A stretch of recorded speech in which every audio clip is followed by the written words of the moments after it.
In today's video, I'm going to teach you how to add a depreciation sub-account for an asset in QuickBooks Online. Properly maintaining your accounting records is essential for tracking the value of your fixed assets and their depreciation over time. By setting up depreciation sub-accounts, you can ensure your financial reports are clear, accurate, and easy to understand. QuickBooks Online makes this process simple and efficient, and I'll guide you through each step so you can manage your asset accounts with confidence. If you're new to QuickBooks Online, you can find a registration link in the description below to get started.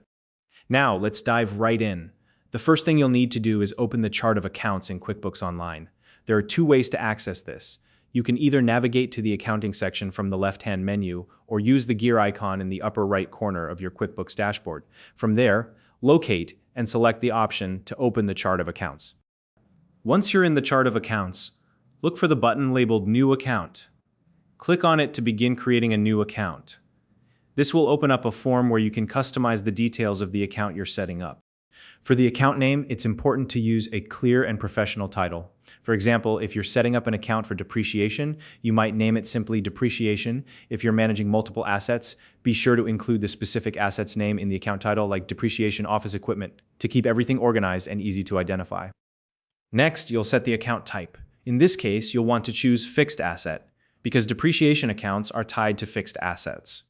Once you've selected the account type, move on to the detail type. Here, you'll need to select Accumulated Depreciation. This ensures that the account will function correctly for tracking depreciation in your financial records.